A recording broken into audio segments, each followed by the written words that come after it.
Olá, sejam muito bem-vindos novamente. No vídeo de hoje eu vou prosseguir com as dicas referentes à disciplina Tecnologia e Inovação, mas que servem também para você que trabalha com robótica, programação, ideias maker, etc.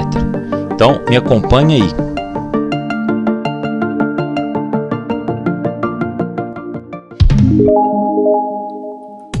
Bom, então na primeira aula você pode apresentar para os alunos o que vai ser visto ao longo do ano.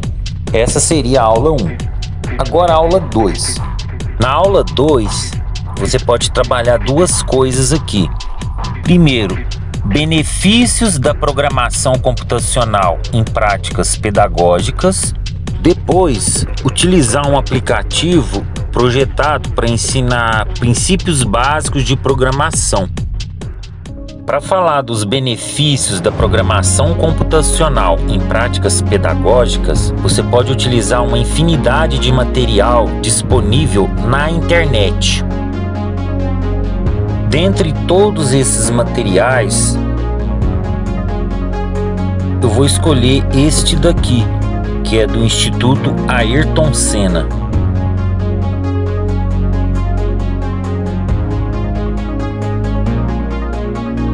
É um material pequeno, tem 9 páginas apenas, e eu costumo ler e comentar com os alunos apenas alguns pontos aqui. Por exemplo, o conceito de programação de computadores.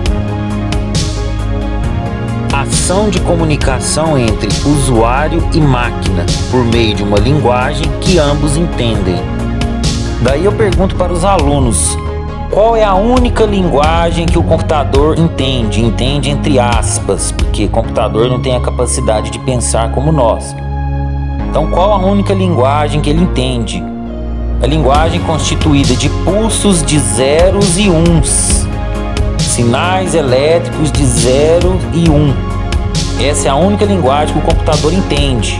Você pode ilustrar isso na sala de aula. Se você digitar aí no navegador pulsos de zeros e uns, vai aparecer várias imagens, só para ele ter uma ideia.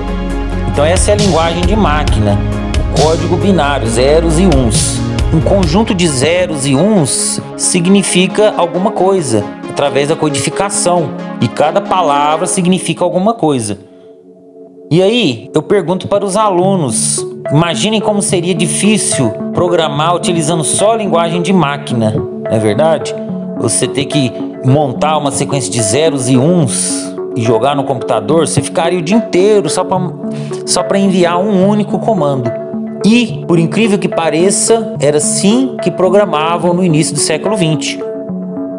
Até que alguém inventou uma coisinha chamada compilador, que é um tradutor entre a linguagem de máquina e uma linguagem que o ser humano entende, uma linguagem de alto nível. Então é isso que o compilador faz. E aí, dependendo do tempo que você tiver na aula, você pode ler mais ou menos trechos que você julgar conveniente aqui. Por exemplo, o ato de programar consiste em solucionar problemas utilizando o computador e sua capacidade de processamento de dados e informações como aliados. Então olha só que interessante. O ato de programar não necessariamente implica utilizar um computador. O computador é um aliado, mas não é estritamente necessário ter um computador. Em relação ao restante do PDF, fica a seu critério. Você pode trabalhar outros conceitos na sala de aula, pode utilizar outro PDF, outros materiais. Agora, é importante ter em mente o seguinte: é bom não gastar muito tempo com isso daqui, senão a aula fica muito maçante. E aula de tecnologia, inovação, robótica, programação, maker, não pode ser maçante. Agora a gente vai para o segundo ponto da aula 2. Esse sim, muito mais interessante. Vocês vão ver que os alunos vão gostar muito disso aqui, que é utilização de aplicativo para ensinar princípios básicos de programação. Tem muito aplicativo, software, programa para trabalhar a programação com jovens, crianças ou pessoas leigas. Eu gosto de utilizar esse daqui, Laiba. Esse aplicativo tinha na Play Store até pouco tempo atrás, só que agora não tem mais. Embora existam outros similares que você pode utilizar também. Uma outra alternativa é você vir aqui no navegador, digitar Laiba e entrar aqui, por exemplo, no Game Flare. Play Game. Espera carregar. Clica aqui em Play. Depois em Play novamente. Aí vai aparecer o seguinte: level 1, level 2 e sucessivamente.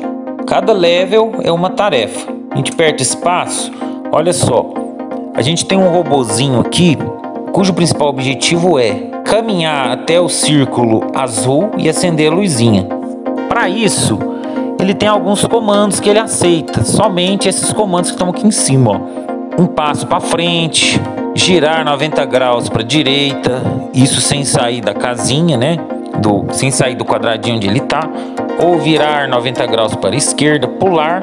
Por exemplo, quando ele encontrar um obstáculo, um degrau para subir ou um degrau para descer, tem que usar o pulo. Para acender a luz, que é o objetivo final, né? Acender a luz no quadradinho azul. O F1 e F2 são funções que a gente vai usar daqui a pouco. Notem aqui que o programa principal fica aqui, ó, em Main. É aqui que está o principal do programa. Esse tipo de aplicativo, software, ele é muito utilizado para ensinar programação para crianças. Olha só que interessante. A primeira tarefa, o primeiro level, é levar o robozinho até esse ponto azul, e depois ele acender a luzinha. Então você pergunta para os alunos qual é o primeiro comando. A maioria vai responder uma setinha para frente. E depois o próximo comando, setinha de novo para frente. E depois acender a luzinha. Para você ver como é que ficou o programa, se você apertar aqui Go, ele mostra até onde você conseguiu fazer. Agora a gente chegou na casa azul, só falta acender a luzinha. Então vamos botar aqui, lâmpada. Coloca Go. Ó, acendeu a luzinha. Terminou, agora o level 2. Aí vai ficando um pouquinho mais difícil. Agora você tem que contornar o obstáculo. E aí você pergunta para eles de novo: qual a primeira instrução que eu devo dar ao robozinho? Aí eles vão falar, por exemplo, vai para frente uma casa, depois gire à direita ou à esquerda. Lembrando que é a direita do robozinho. Então para você ver aqui como é que ficou, ó, um para frente, gire para a direita. Ele girou, permaneceu na mesma casa. Agora eu tenho que andar mais uma para frente. Agora girar para o sentido inverso, ou seja, para a esquerda. Lembrando, esquerda do robô. Depois caminhar 1, 2, 3 para frente. Então vai ter que colocar 3 setinhas para frente. Se quiser ver como ficou, é só apertar aqui. Agora girar para a esquerda, ir uma casa para frente, acender a luzinha. Level 2 finalizado. Agora level 3. Veja que vai aumentando a complexidade. Aqui já dá para introduzir o conceito de função. Olha só. Ele vai caminhar uma para frente. Aí ele vai ter que pular para subir o degrau. Pular de novo para descer.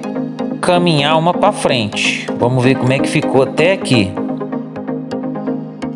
Agora ele vai virar à esquerda.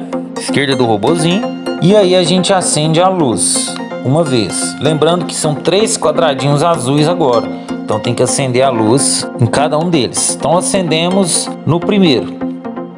Agora, para finalizar, é só colocar para frente acende a luz, para frente acende a luz.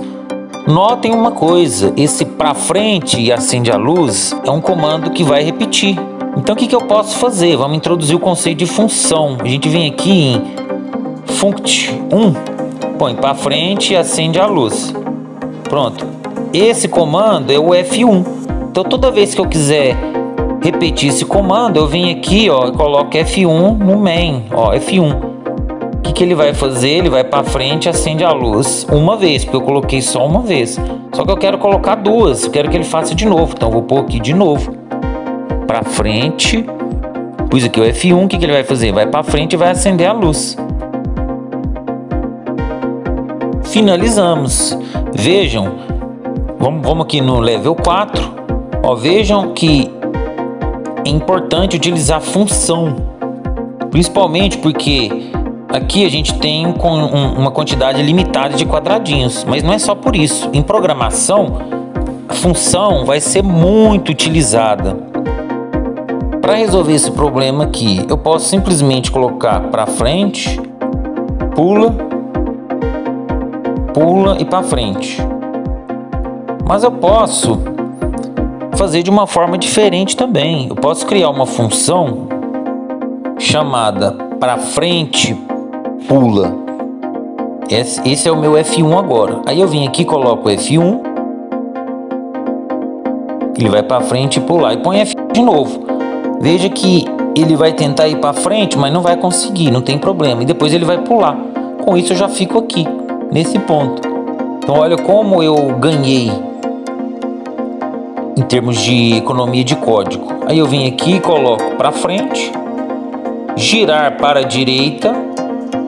Agora veja que eu tenho comandos repetitivos, porque eu vou precisar andar 5 casas para frente.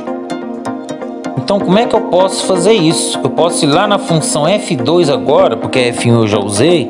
Eu vim aqui na F2 e vou criar um comando que é o seguinte: 2 para frente. Pronto, esse é o meu F2. Aí eu vou lá no meu código principal, coloco F2, ele vai andar 2 casas. Depois F2 de novo, ele vai andar mais 2. Então veja como é que vai ficar. Tá quase no final. Vejam como eu economizei aqui código, instruções. Aí eu venho, coloco mais uma para frente e depois para acender a lâmpada. Então vejam a importância de se utilizar funções.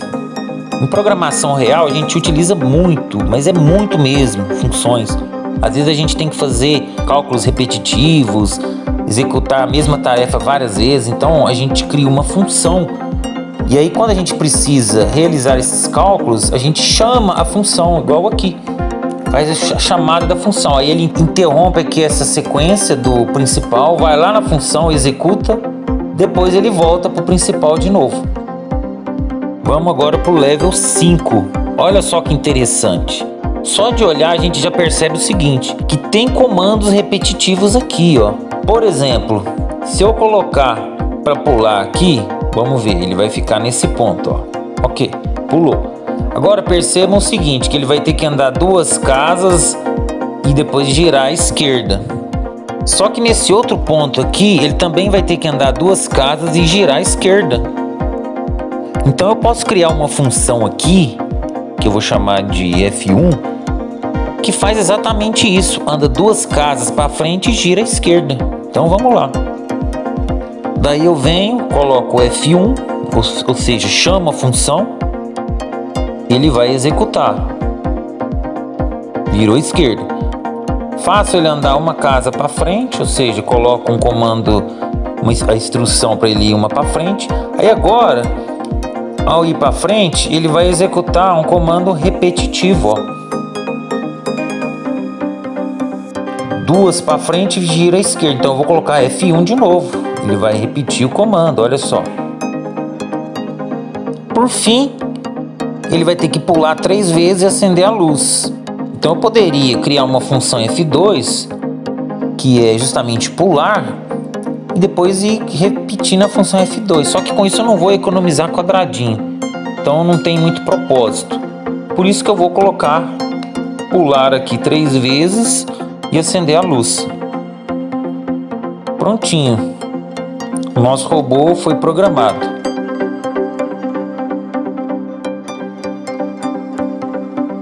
Percebam que agora vai ficando cada vez mais difícil, de modo que se não utilizar a função, fica impossível resolver.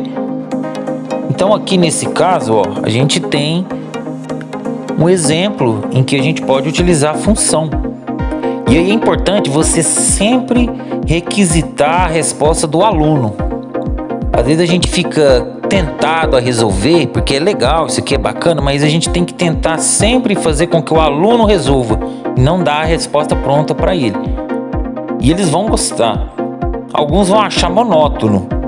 Alguns, os mais experientes, quem tem mais prática, eles vão falar assim: não, professor, isso está muito monótono. Isso é normal. Mas outros não vão achar, outros vão achar bacana, vão querer fazer em casa ou participar da aula.